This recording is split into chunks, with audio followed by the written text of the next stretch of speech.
does scare me. Listen, I want them to win. I want the Eagles to be competitive. I don't want to misinterpret what I'm saying here. I want them to win. I just don't know right now, and I know it's early. I don't know how good of a football team this is going to be. I think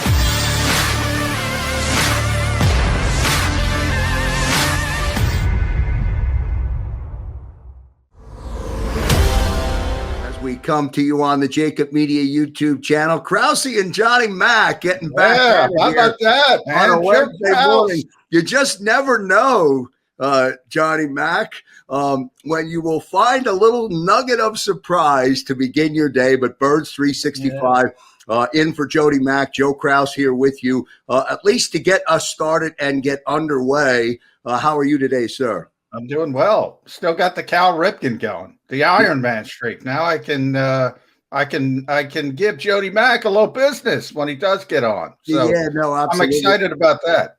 Yeah, no, absolutely, and glad to be able to jump in instead of just absorbing and listening, Johnny Mack, to the show on a daily basis, just like our viewers do on the JAKIB Media YouTube channel. Now glad to be able to jump back in. I haven't been in the seat since the schedule release, and I don't know if anything has changed between the time that we sat down and did these big 3.5-hour schedule release event up till now. A lot of ground covered, including yesterday, which I may not be in the norm with this thinking, Johnny Mack, but I feel yesterday's conversations with the position coaches told us a lot, maybe more than we're paying attention to.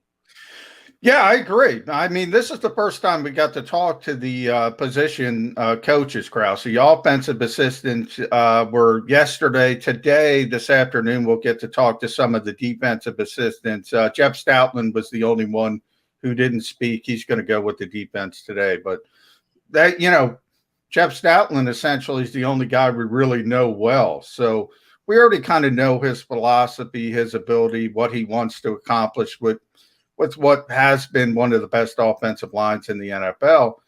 Everybody else, man, new. Aaron Moorhead was here for a year under Doug Peterson. He was the other carryover on the offensive side of the staff. He's the receivers coach. But even so, we got a year. We don't know that much about him. You shift thinking with Nick Sirianni, who coached the position, wide receivers. That's sort of his background.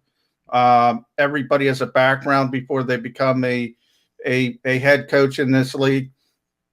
Krausey, even the passing game coordinator, Kevin Patullo, coached receivers. So there's a lot of expertise at that particular position.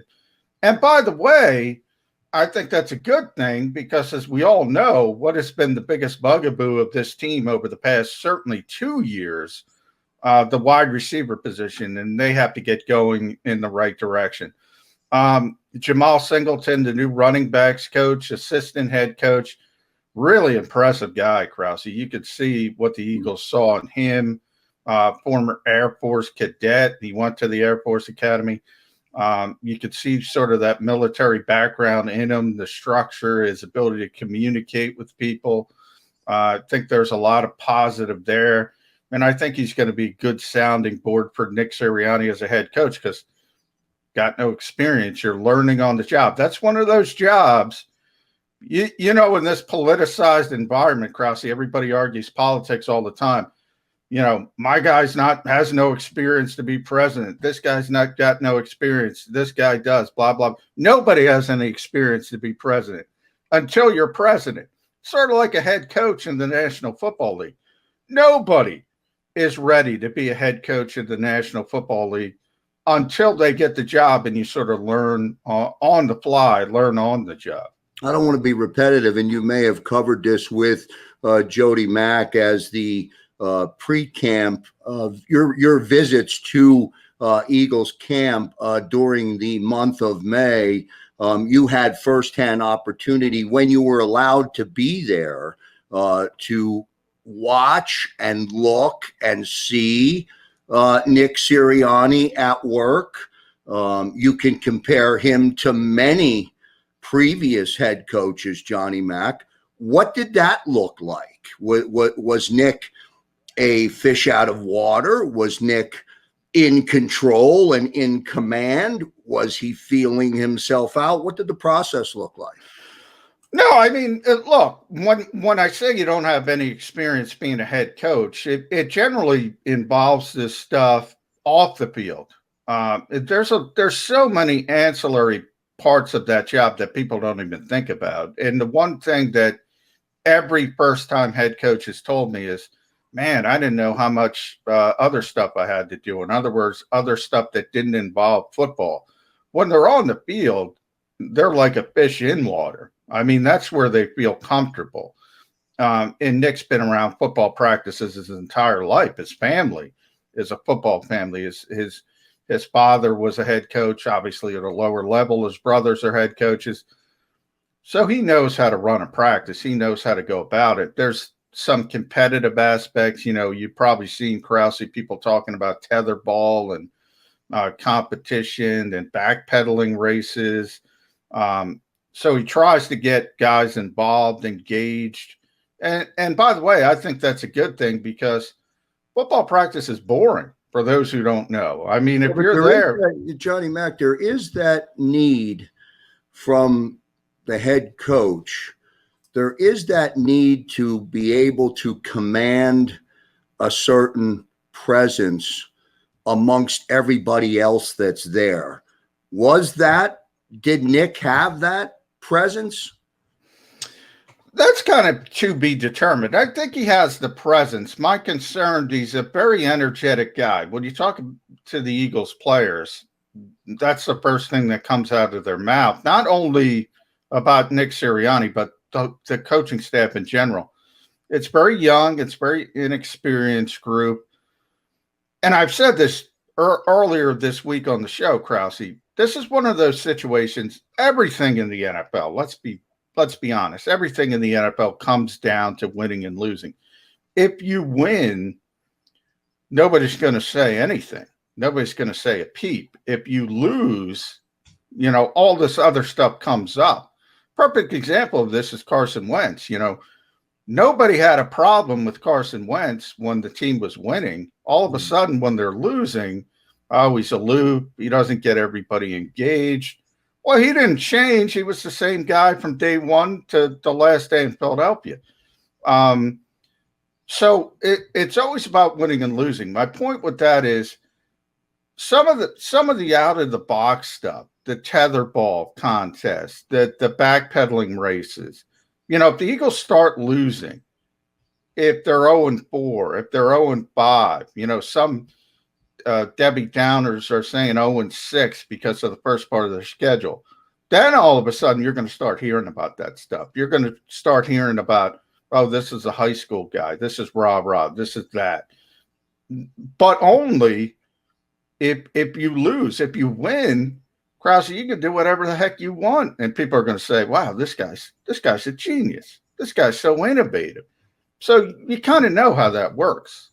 It's Birds 365 with Jody Mack and Johnny Mack. Joe Kraus sitting in for Jody Mack to kick it off on a Wednesday across the JAKIB Media YouTube channel. Shout out to everybody tuning in and being a part of Birds 365. The train keeps rolling forward, Johnny Mack, with Birds 365. I'll use just a minute to segue and let everybody know we've got a great lineup planned for the fall. Obviously, with Birds 365, your ability to cover the team from the inside and from the outside is going to provide for all of our subscribers of the JAKIB Media YouTube channel a real opportunity to get an inside look, get the real story, which is one of the reasons why I'm so excited to have you be part of Birds 365. Coming up a little bit later on in the first hour of the 2-hour program, Ed Kratz from Sports Illustrated will jump on board and we'll bring Ed into the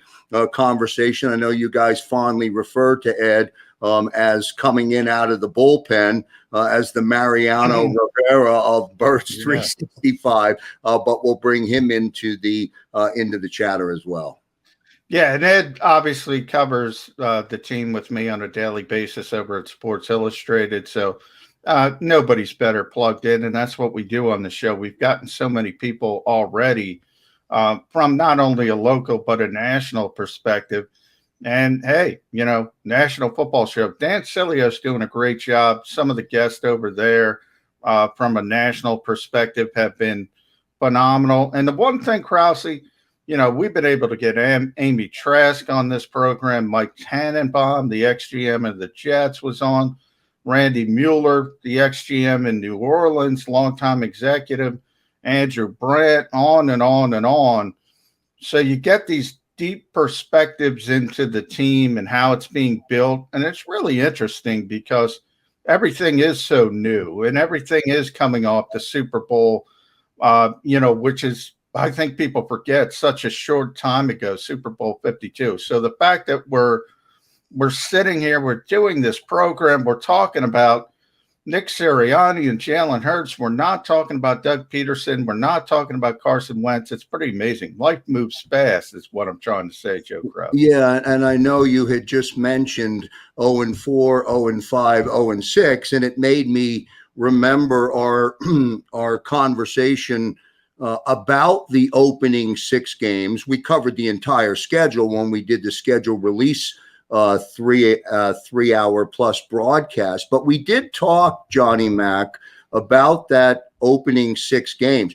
What would it be if the team went 0-6?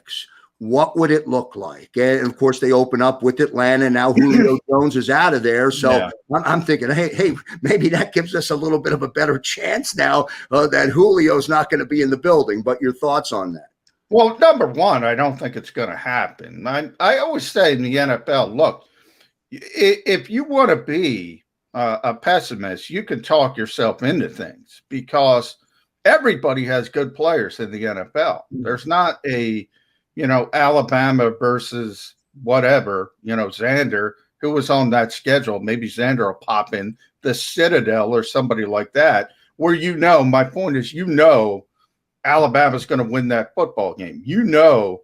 Basically 8 or 9 games, you literally know, Joe Kraus, that Alabama's going to win. Doesn't happen in the NFL. So if you want to sit there and you want to wring your hands and say, opening day, they're in Atlanta, new head coach, new quarterback, how are you going to win that football game? You could do it. If you want to point out Nick Bosa's back for San Francisco, you can do it and say they were a Super Bowl team a very short time ago. If you want to talk about the weapons with the Dallas Cowboys and Amari Cooper and Dak Prescott being back, you can do it. The Kansas City Chiefs are talking about 20-0. You can certainly talk yourself into them being a good football team. Matt Rule in Carolina, you talk about Sam Darnold. And they're shifting, and he's going in the right direction. And then the Super Bowl champions are that 6th game, the Tampa Bay Buccaneers. So guess what, Krausey? They're a pretty good football team. Well, when you say it, Johnny Mac, when you say it that way, yeah, that's my point. Oh, shit! Wow, we might be 0-6. I mean, I don't know. Do you say, is there somebody right now in Kansas City? Is there somebody right now I'm trying to say. in Dallas saying, oh my God, Nick Sirianni's coming in. He's got this, he's got that. He's got a strong defensive front. He's got one of the best offensive lines in the, in the National Football League when they're healthy. Yeah. Are they? I would say no. I would say no. There are not people in Kansas City or Dallas saying Nick Sirianni, Jalen Hurts.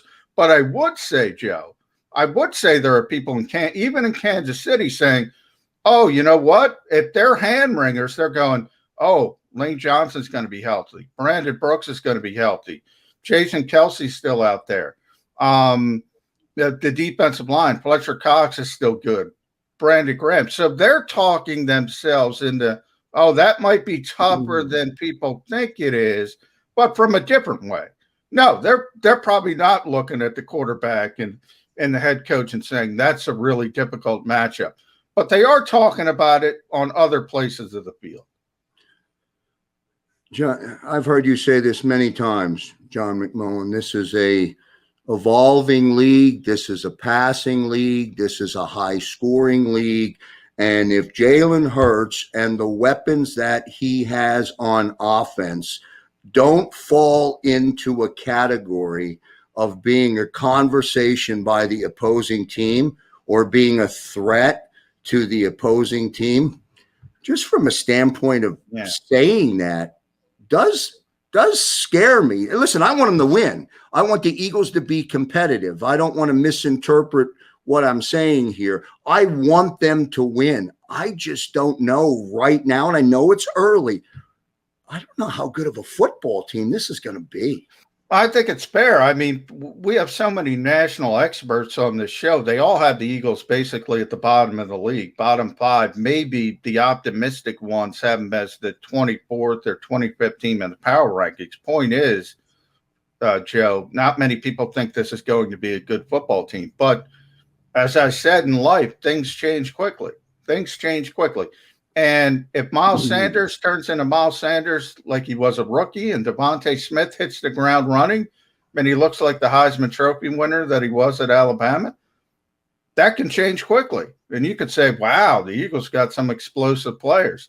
And that's what I'm saying. Everybody in the NFL has good players. Everybody, including the Philadelphia Eagles. You know, Johnny, when you compare and you talk about Lane, you mentioned Lane, you talk about the offensive line and the ability or where that offensive line is positioned going into the season.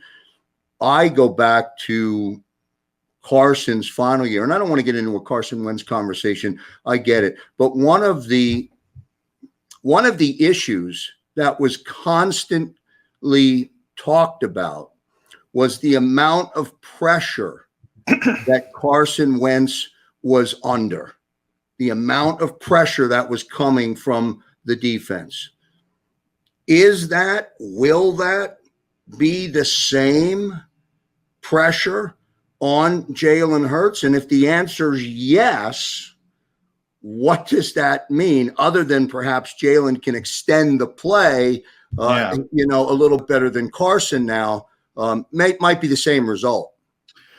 Well, I do think at times people are going to say the pass protection is not great for the same reason. You know, one thing Carson and Jalen have in common is they like to hold on to the football a little bit longer. They like to try to extend plays. And, Frank Reich always told me the quarterback has a large impact on pass protection. In other words, Peyton Manning, Tom Brady, quarterbacks like that, they're never sacked for a reason. Because the football comes out of their hands. They understand there's an internal clock. I can extend plays, so I'm going to get the football out of my hand. Other quarterbacks, Deshaun Watson, Russell Wilson, perfect example. They get sacked a lot. Why do they get sacked a lot? Yeah, partially because they haven't had great offensive lines, but also because they hold on to the football and they try to extend plays.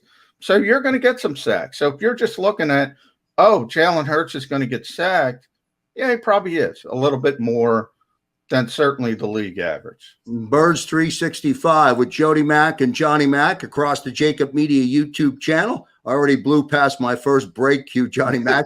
We'll get to a commercial break.